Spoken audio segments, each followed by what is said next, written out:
hours. So it was very quick. This is coming after like 20 years of thinking about the symposium, but the actual process goes quicker when you put in that time. Well, I imagine for academics, it's just so much more fun to kind of let your hair down a little bit.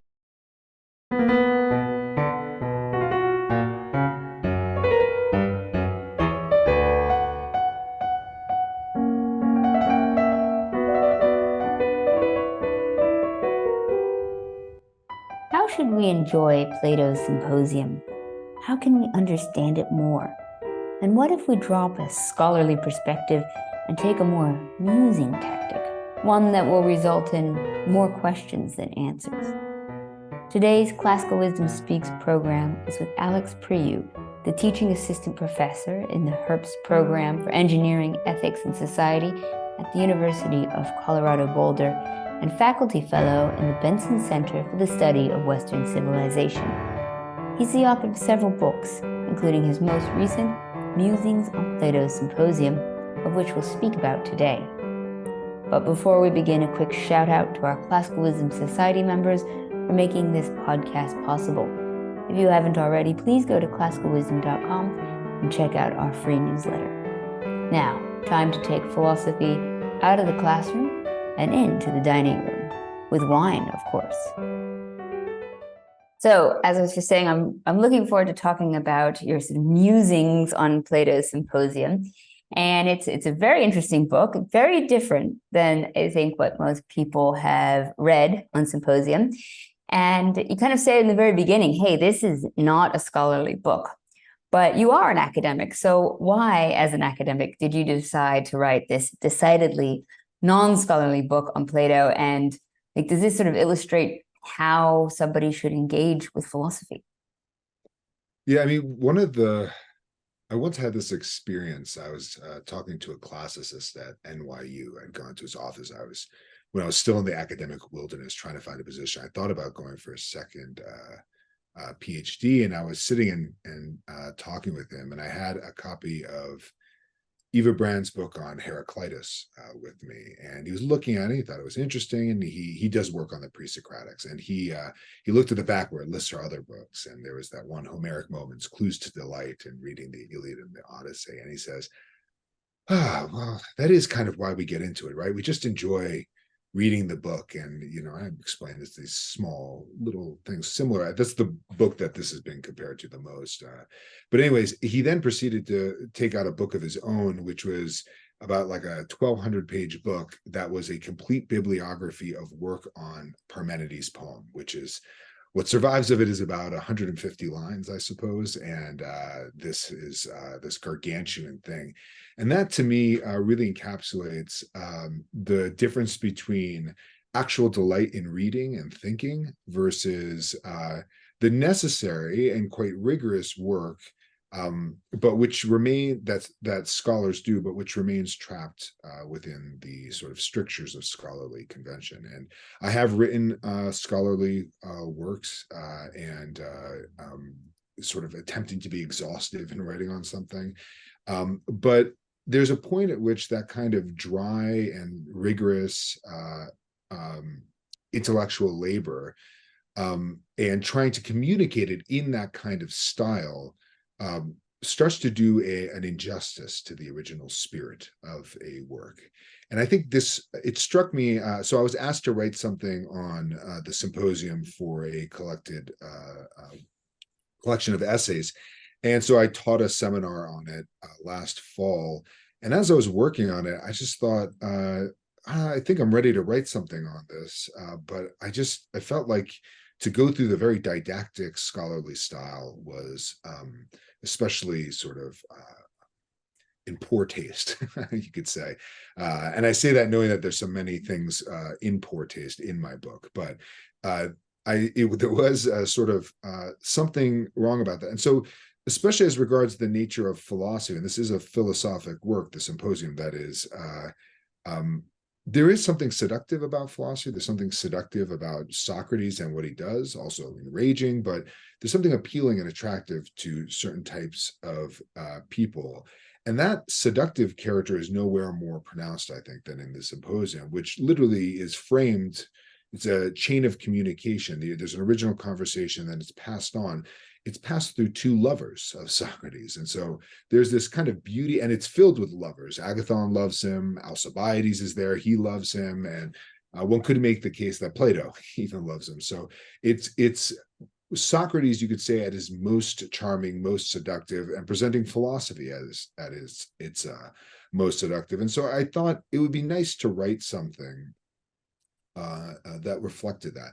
I also have the tendency to take notes in a kind of short form style, and so it was very easy for me to sort of expand those a little bit and sort of turn them into these little musings or vignettes or notes on the various parts and themes of the dialogue. And so I mean, I started writing in October, and the final version was done in February, so it was very quick. This is coming after like 20 years of thinking about the symposium, but the actual process goes quicker when you put in that time. Well, I imagine for academics, it's just so much more fun to kind of let your hair down a little bit and enjoy just sort of writing for the sake of the love of the literature and to discuss it. And I imagine for your fellow academics, they might feel likewise. It's sometimes just fun to just delight in thinking about it in a non-academic way. But kind of coming back to the idea about how we're supposed to engage with philosophy and philosophical works, format has been something that's sort of debated throughout the centuries. And you think of like Nietzsche and using aphorisms, or Kierkegaard, and even just like the Socratic method. Like, how important is format for how we can understand philosophy? Yeah, I mean, it's like looking at the difference between. I was asked a similar sort of question uh, uh, when I was talking about this book elsewhere, but when you compare like Montesquieu's Spirit of the Laws or like Kant's Three Critiques, which are right back here, which are massive, they're monumental. They're very sort of in their style, very sort of academic, quote unquote. It's an older style of academic writing. And that suited the sort of audience and the venue in which they were operating. And Kant, when he wrote more popular writings, wrote very short and very punchy essays. Nietzsche, of course, writes in aphorisms. And I had this thought I sort of, less so lately because I'm too busy, but I tend to tweet a lot. And I noticed that people really like a distilled sort of thread on Twitter of maybe 5 to 15, let's say, tweets that really are sort of concentrated, and you think about them and you write them, and they're in a sort of style. And it struck me that it's like an aphorism that's strung out in the best case, right? Sometimes it's just some lunatic ranting about, God knows what conspiracy theory they have, but and people respond to it. They like it because when you're scrolling on Twitter and you're more engaged sort of scroller, you kind of want something to chew on, maybe as then you're walking away or you're driving or something. And I found that people really liked it. They would read it, and then maybe a couple hours they come back and comment, and I was like, oh, that's interesting that they're engaging. And it struck me that a lot of hay is made about the sort of short attention span of social media, and that's absolutely real. But there is a kind of group of people out there, I think, who go on there just to have something to sort of think about, to sort of provoke their thoughts. And it struck me that in the best case, this isn't so different from an aphorism. And so I actually, a couple of these started as Twitter threads that I had done. I thought it's interesting. And so I just kept working on them, and I came up with 49 of these. But it's meant, in part, the style was chosen to cater to contemporary lifestyles, which are often on the go.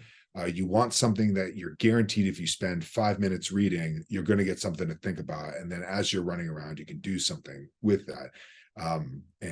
So that was the sort of spirit of the format I chose. Well, I mean, I've been actually thinking quite a lot about the fragmentary style that, in which the classics have sort of been preserved. And, you're saying Heraclitus before, and I know Nietzsche sort of purposely did the aphorisms, but and I don't want to say like, okay, nowadays we just have short attention spans. There's something actually really valuable in being able to condense something in a short way. And I remember one time interviewing a fellow about Ubuntu Stoicism and about sort of the philosophies in Africa, and that the idea is, especially in pre-literate or oral tradition societies, if you have something that's short enough and condensed enough, people can remember it. It's like a meme, it's like the Delphic maxims, that there's actually huge value in being able to condense something into a way that people can remember it. And like I said, I love that idea of like having just this little vignette, little musing, and then you're kind of set to think about it for a while. It's short enough to be encapsulated uh, and passed on. It has a longer life, so to speak. Nietzsche puts this beautifully in the second aphorism. So it's Twilight of the Idols, the really penultimate chapter, the last like larger chapter. It's called What I Owe the Ancients. And he's talking about how he learned the aphoristic style from Sallust and other Roman authors. And in the second section, he describes it very clearly. That when you have a minimum in the number of signs or the number of sort of variables, we could say, or components, you get a maximum in the energy. And the energy means that when you read it and you're sort of trying to figure out how this very short and condensed and therefore not very giving thing, it actually turns out to be very giving because it starts to provoke thought. Whereas if I were to take that and spell out everything that's implicit in a short thing over 5 pages, you would start to yawn and sort of be like, yeah, okay, you're belaboring this a bit. So there's something to that. I think that there's it's not just short attention spans, though I think there's the amount of time people have does sort of play a role, but it's a desire also for something that provokes that kind of process of thought, that activity of thought that makes you feel alive and is sort of the sort of quintessential human activity. Yeah, you have to have your reader meet you halfway. And it's like education or even with children. You just stand in front of them and talk for an hour, they're going to be bored to tears. You gotta make them think about it too. And I think another important element of this whole the whole dialogue too is its setting. That it is in a symposium, and as you sort of point out in the introduction, nowadays people hear symposium and they think it's some sort of boring academic get together. And I might add, I have done 2 virtual symposiums, and I made sure everybody drank wine throughout them. So I tried to change the setup a little bit. Surprised you But didn't tell me this. I mean, I know it's noon Mountain Time here, but I could have a 3 martini lunch. this is important in the symposium, and the drinking, the party, the social relations, how hospitality, Xenia is displayed, received. I mean, those interactions are important when you're reading it. And in your book, you kind of highlight this, like, wow, look here, here comes a guest who wasn't actually invited, but here's how the host responds. And I think for a lot of modern readers who might not be as well versed in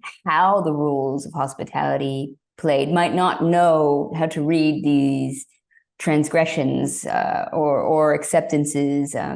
But so I think it's great that you kind of highlight these, in these musings to kind of see when and how people are interacting and how that sort of affects the conversation. Does it affect also the understanding of the philosophy itself? I mean, is it essential for people to understand? Yeah, I mean, have you ever been at a dinner party where a perfectly pleasant evening, beautifully planned and executed by the host, is ruined by a very fascinating conversation? I think there are I'm these often the moments. one doing that conversation. I don't want to point fingers, but likewise, I mean, I've and when you're with the right people, they sort of enjoy it, right? But there's always somebody who's like, oh, is this what the evenings become? I thought we were going to listen to music and just sort of chit chat and things like that. And agathon is I think the Plato's version of this type, sort of accommodating host. And when you go to a sort of party like that, that's beautifully executed, it's just wonderful. It's just so lovely. But there's something sort of fake about everyone being accommodated. Now, when all the people get along and we all have similar sort of desires, that's great. Agathon seems to think he can do it with anybody, right? And his whole speech is actually about how poets are great at accommodating the many, the few, and the one. And he's wonderfully, I mean, he's got this sort of tongue-in-cheek piety in his speech that everybody knows is not real, right? And so he shows that he can speak to the common man with their sort of pieties. He can also wink and nod over their head to the few, and then he can also, to Socrates, respond to him all at once. And it's a beautifully executed speech until Socrates comes in a very brief dialogue, shows the implications of Agathon's speech, embarrasses the host before his guest. Agathon kind of recoils, I think, at this. And it's very clear that you can try to accommodate everyone, but somebody like Socrates um, uh, does not that easily give in to the sort of conventional conceits or the sort of generally accepted conceits of the audience. Now, I wish I could ruin a party that way. Usually, I just tell an off-color joke and people ask me to leave. But there's, I think, something very serious in that. And the symposium is meant to be sort of fun and playful and all that sort of stuff, and even quite rowdy in body by the end of it. Um, I mean, I remember once I was in the Louvre and there was a drinking cup, a Greek drinking cup, and I'm looking at it, and there's like a man defecating, another man, balancing wine bowls on his fingers, and another one is having sex with a woman. And this French woman looked over my shoulder and sneers and goes, "Très masculin," and then she, stormed off and went away. You can be accommodating and body. That's not what Socrates does. He rises above that sort of thing.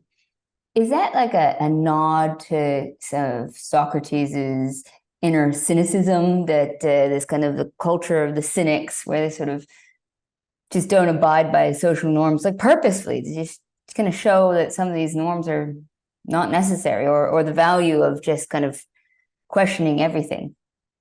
Well, I think he finds this gets at another theme that I explore a lot is that I think he has a kind of interest in Agathon. Agathon has just won a prize. He's been rewarded by the Athenians as he's been celebrated as the great tragedian, or the greatest current tragedian, and he's partied, he's hung over the next day. And it's sort of like if you've ever achieved something that you're really proud of, and then you're like, I can't wait till this happens, and then just life keeps moving on in a strange way. He's had the peak experience, and now he's going back to life, and they're still celebrating him. Maybe he still wants to hold on to that moment, but there's a sense that like he's feeling a little bit pain in his body. He's maybe not as sort of keyed up on the sort of success that he's had. And here comes Socrates saying, I wonder if this sort of experience has maybe made him open to the fact that sort of poetic fame is not all it's cracked up to be, that there are more meaningful sort of relationships and sort of loves that one can have, right, in these things. And I mean, I'll say from my own experience writing this book that I sort of write this book, it goes out and you get responses. People say, oh, I really enjoyed it, or this was great. And it's nice to hear those things, but far better when somebody reads it and they can ask you sort of thoughtful questions and you can have a nice conversation about it. I think that's much more the fruit of that is sort of friendly conversation. And Socrates offers that. It's rigorous.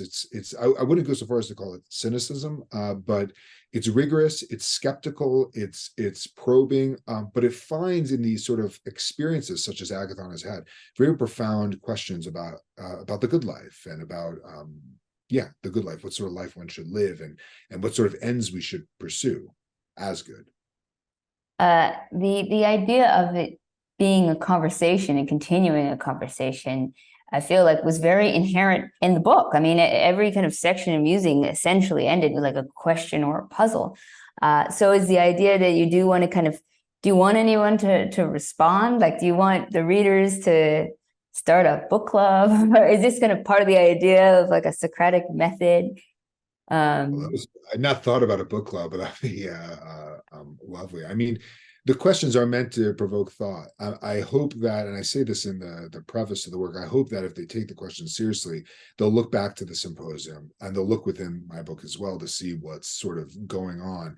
And my hope is that if they find the questions to be genuine, like real questions, which I think they are, like these are the right questions one should be asking, that the book will come alive for them, the symposium. I mean, that it'll really mean something to them. And so I would like people to convince, sort of go at the conversation. It would be nice to hear from people what they think of certain questions, or maybe they challenge those questions as genuine questions. Though, I mean, part of the reason for writing something and like leaving questions open is to sort of leave them with others. But yeah, I took it. I wanted to write something that was more of an invitation to conversation and thinking and a provocation, rather than my first book was on Plato's Parmenides, which is a 40-page dialogue, and the book is 125,000 words, right? And it's trying to be exhaustive. If you read that and you sort of agree with me, it's not clear that we have any conversation to have anymore. And so it's interesting that book has gotten less conversation or sort of interest, and this one's gotten more, which just convinces me that this is a more appropriate style, right, than that sort of more scholarly, didactic, expository style. Would you say it was influenced at all by your time at St. John's? And maybe just if people don't know St. John's, give like one sentence about, if possible, about what St. John's is like, and if it did sort of influence the book at all. Yeah, I mean, for sure. I was some of my most fond memories. My best friend, whose wedding I officiated, and he officiated mine. Um, I met at St. John's, and it was a really lovely experience. Yeah, it's somewhat in that spirit, right? Where I mean, St. John's is a great book school where everything is a seminar. It begins with questions. When speakers come, they won't even call it a question and answer period. It's just a question period. It's a bit dogmatic at times. I think sometimes a seminar will end and somebody will be like, "But is it?" And you're like, "No, it is. It is. We don't need to performatively end with a question." And this led one of my favorite classicists and philosophers, Seth Benedetti, to say that the sort of motto of St. John's is "By Zeus, I don't know." Right? Ignorance, stating your ignorance is a matter of piety there, which is a good kind of piety. But yeah, I love St. John's, and certainly that kind of discussion, I hope, is the sort of thing that it would provoke. Maybe I should get this book in their bookstore. I haven't looked into that, but Yeah. Well, they're kind of your perfect audience for this. I mean, I was thinking this sort of leads me to my last question is, if it's not an academic book, it's not a book for a novice either, because you kind of have to have a lot of knowledge going into it. I think if somebody wasn't very familiar with the symposium, they might struggle to follow along with your musings. And so, but I think that it's important then to ask, what books should people read before reading this book? Because, the world shouldn't be just made of books for the first reader only. I mean, you got to have levels of these things. So, who is exactly this book for, I guess, and what can people do to become that reader? yeah. So I wouldn't suggest reading this without having read the Symposium before. You'll be completely lost. I do think that if you are a thoughtful, like undergraduate, even, or just a thoughtful person who's read the Symposium and you've fallen in love with it, you really like the book and you find it charming and you see there's a lot going on, but you're not even sure what it is. I do think you can read the Symposium again, bit by bit, read the sections and start getting things out of it and start piecing things together. I'll say the Symposium, I mentioned this in the book, but the Symposium was the first dialogue I ever read. And the first thing I ever read on anything by Plato was on the Symposium. And it was, at the time, recently published lectures by Leo Strauss on the Symposium. It's a graduate course. I think it's approachable. I think it's very thoughtful. If you're struggling with the Symposium, it's probably not a good place to begin.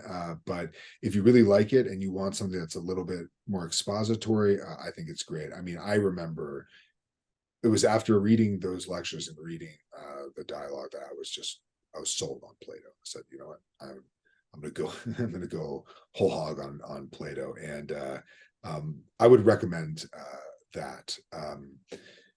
Yeah, as far as it's been so long. I read that first and I fell in love with it. I don't think I've read much that's more rudimentary than that since. I've read stuff that's scholarly and interesting, but not as sort of really engaging in the same way. So I recommend that.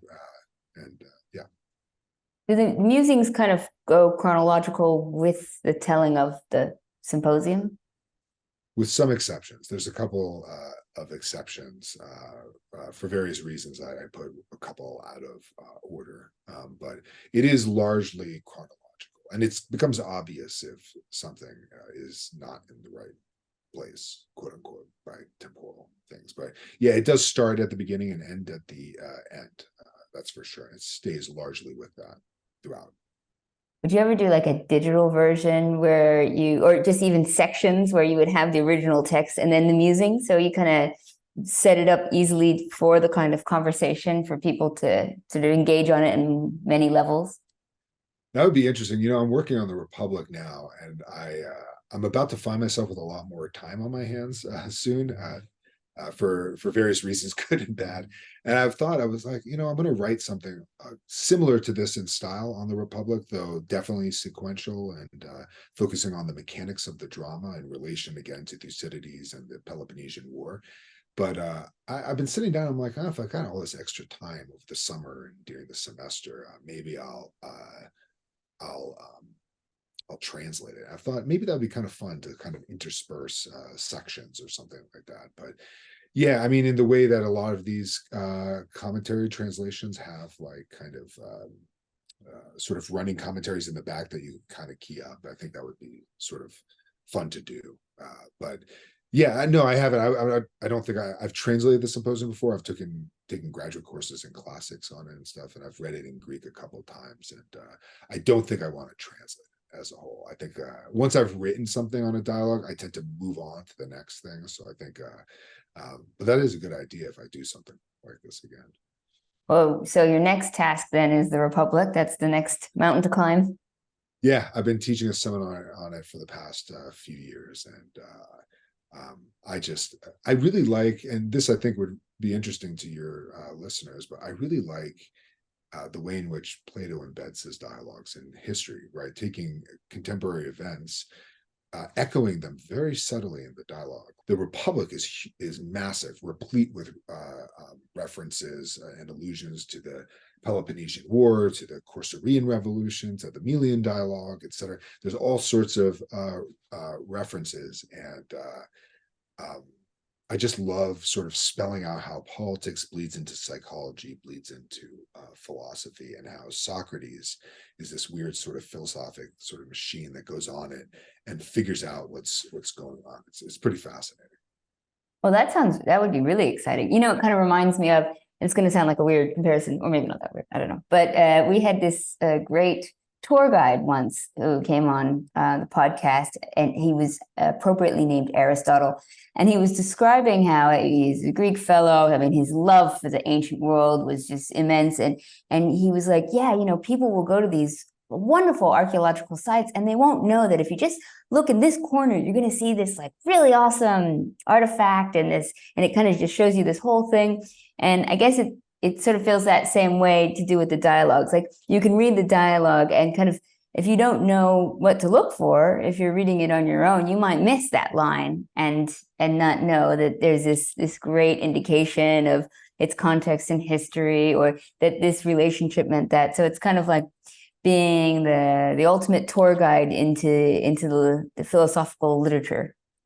It makes you really wonder, with all the stuff that's lost to history, different details, what you're missing out on. It's pretty. It would make me cry were there not so much already there that I haven't found and probably will never find. It is still. I mean, they're even without that, these works hold up and hold together in amazing ways. Oh, I know. I think it's always heartbreaking. It is actually a question I ask a lot of our guests.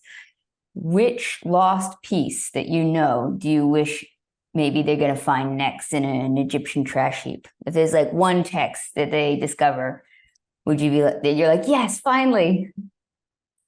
I'd like to see whether there is actually a second book to the Poetics. That's sort of fascinating to me. And obviously Aristotle's dialogues. I would love to see that guy try his hand at literature. I think it would be pretty incredible.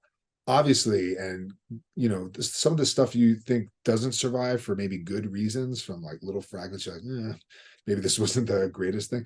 I'd love to see some of the works by other Socratics. We have Plato's works in completeness, and Xenophon's as well, and they were both preserved for obvious reasons. It would be really fascinating to sort of see what some of the others we're doing, right? Which we have like little fragments. Well, here's hoping that the next generation of archaeologists are on the task. Well, Alex, I just want to say, yeah, I want to say thank you so much for joining us today. I'll put a link to your book so that everyone can find it for themselves. And I'll link also to some of the other references, Leo Strauss's work, if people want to, and as well as to the original text. If they're not ready to read your book just yet, they can read the text before that and get to you. Yeah. Let me recommend Seth Benedetti's translation, which also has his essay and Bloom's essay in it. And Benedetti's essay, I think, might be the best thing I've read on it, but it's extremely difficult, which is why I didn't mention it earlier. And if you don't mind, if I can promote my own podcast, The New Thinkery, which I host with my friend David, who I mentioned, and our friend Greg, who also has sort of erotic tendencies that dare not be named. I recommend it to anybody who enjoys sort of playful but intelligent conversation about great books. Perfect. I'll put a link for that as well. So thank you again so much. Thank you, Anya.